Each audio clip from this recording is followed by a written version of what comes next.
Karyavattom government കോളേജിലെ റാഗിംഗിൽ anti ragging കമ്മിറ്റിയുടെ കണ്ടെത്തലുകൾ ഉൾപ്പെടുത്തി വിശദമായ റിപ്പോർട്ട് ഇന്നോ നാളെയോ കോളേജ് അധികൃതർ പോലീസിന് കൈമാറും. ഇതിന്റെ അടിസ്ഥാനത്തിൽ തുടർ നടപടികൾ സ്വീകരിക്കും എന്ന് അറിയിച്ചു. വിശദാംശങ്ങളുമായി സ്റ്റെഫിൻ ചേരുന്നു. Stefin, good morning.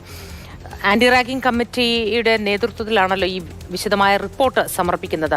ഈ ആന്റി റാഗിംഗ് കമ്മിറ്റിയിൽ കോളേജിലെ അധ്യാപകരോ അനധ്യാപകരോ ഉൾപ്പെടെയുള്ള ആൾക്കാർക്ക് പുറമെ മറ്റാരെങ്കിലും പുറത്തുനിന്നുണ്ടോ? അന്വേഷണവുമായി ബന്ധപ്പെട്ട വിശദാംശങ്ങൾ എന്താണ്? മൂത്തി, നിലവിൽ കോളേജിനകത്ത് തന്നെയുള്ള ആന്റി റാഗിംഗ് കമ്മിറ്റിയാണ് ഇത്തരത്തിൽ ഈ കാര്യങ്ങളെല്ലാം തന്നെ അന്വേഷിച്ച് കണ്ടെത്തിയിരിക്കുന്നത്. കഴിഞ്ഞ 11-ാം തീയതിയായിരുന്നു ഈ കേസിനെല്ലാം ആസ്പദമായ സംഭവം ഉണ്ടായിരുന്നത്. 19-കാരനായ വിദ്യാർത്ഥിയെ ക്രൂരമായി യൂണിറ്റ് മുറിയിൽ കൊണ്ടുപോയി മർദ്ദിക്കുകയും വിവസ്ത്രനാക്കി അദ്ദേഹത്തിന് തുപ്പിയ വെള്ളം കൊടുക്കുകയും ഒക്കെ ചെയ്തു എന്നുള്ളതാണ് പരാതിയിൽ പറയുന്നത്. അല്പം മുമ്പ് ആ പ്രതികരണമൊക്കെ നമ്മൾ കേട്ടതാണ്. ആ കുടുംബത്തിൻ്റെ വേദന നമ്മൾ പുറം ലോകത്തെ അറിയിച്ചതാണ്. ആ സംഭവം നടന്ന് ഇത്രയും ദിവസം കഴിയുന്നു. അപ്പോൾ പോലീസിൽ പരാതി നൽകിയിട്ടുണ്ട്. ഒപ്പം തന്നെ കോളേജ് അധികൃതർക്ക് പരാതി നൽകിയിട്ടുണ്ട്. ഏറ്റവും പ്രധാനമായും ഈ കോളേജിനെ സംബന്ധിച്ചിടത്തോളം ഈ പരാതി ലഭിച്ചപ്പോൾ ഇത് റാഗിംഗ് ആണ് എന്നുള്ള കാര്യം അവർ തന്നെയാണ് ഉറപ്പിച്ച് പറയുന്നത്. കാരണം CCTV ദൃശ്യങ്ങൾ പരിശോധിച്ചു, ഒപ്പം തന്നെ മറ്റു വിദ്യാർത്ഥികളുടെ എല്ലാം മൊഴിയെടുത്തിരുന്നു. അതിൻ്റെയൊക്കെ അടിസ്ഥാനത്തിലാണ് ഇത് അതിക്രൂരമായ റാഗിംഗ് ആണ് എന്നുള്ള കാര്യം ബോധ്യപ്പെട്ടത്. അതേതായാലും പോലീസിന് ഈ കോളേജ് രേഖാമൂലം അറിയിക്കുമെന്നുള്ളതാണ് നമുക്ക് മനസ്സിലാക്കാൻ കഴിയുന്നത്.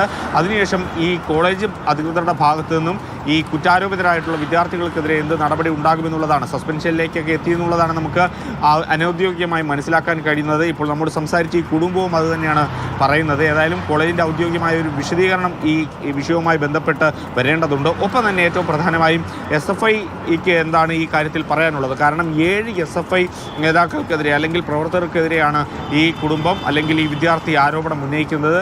അതിക്രൂരമായ റാഗിംഗ് SFIക്കാരുടെ നേതൃത്വത്തിൽ നടന്നു എന്നുള്ളതാണ് പറയുന്നത്. ഒരുപാട് സംഭവങ്ങളിൽ SFIക്ക് ഇതിൽ പങ്കുണ്ട് എന്ന് പറയുമ്പോഴൊക്കെയും സംസ്ഥാന സെക്രട്ടറി അടക്കമുള്ളവർ പറയുന്നത് ഇത് ഒറ്റപ്പെട്ട സംഭവമാണ് എന്നാണ്. ഈ ഒറ്റപ്പെട്ടത് എന്നത് ഇപ്പോൾ ഇടതുപക്ഷത്തിന് ഉപയോഗിക്കാൻ മാത്രമുള്ളൊരു വാക്കായി മാറിയിരിക്കുന്നു. ഇനി അത് തന്നെ നമ്മൾ പ്രതീക്ഷിക്കേണ്ടു എന്ന് തോന്നുന്നു അവരുടെ ഭാഗത്ത് നിന്ന്.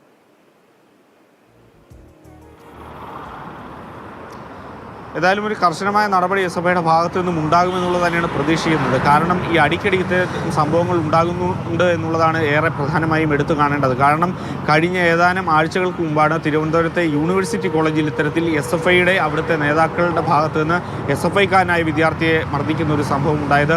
ഒപ്പം തന്നെ അതിന് കുറച്ച് നാൾ മുമ്പാണ് ഭിന്നശേഷി ദിനത്തോടനുബന്ധിച്ച് ഭിന്നശേഷിക്കാരനായ ഒരു വിദ്യാർത്ഥിയെ SFI നേതാക്കളുടെ നേതൃത്വത്തിൽ മർദ്ദിച്ച സംഭവം ഉണ്ടായത്. അത്തരത്തിൽ SFI പ്രതിക്കൂട്ടിലാകുന്ന കേസുകൾ അല്ലെങ്കിൽ അത്തരം സംഭവങ്ങൾ കോളേജ് ക്യാമ്പസിനകത്ത് വർദ്ധിക്കുന്നു എന്നുള്ളത് കാണാതിരിക്കാനാകില്ല. അതുകൊണ്ട് തന്നെ എത്ര ഒഴിവഴികൾ പറഞ്ഞു കഴിഞ്ഞാലും SFIക്ക് ഇതിൽ നിന്നും ഉത്തരവാദിത്തത്തിൽ നിന്നും പിന്നോട്ട് പോകാൻ കഴിയില്ല എന്നുള്ളതാണ് വാസ്തവം. ഇനി ഏതായാലും എന്ത് നടപടി ഈ കാര്യത്തിൽ ഈ വിഷയത്തിൽ SFIയും അതോടൊപ്പം തന്നെ പോലീസും കോളേജും എല്ലാം സ്വീകരിക്കുമെന്നുള്ളതാണ് കാണേണ്ടത്. ശരി സ്റ്റെഫിൻ.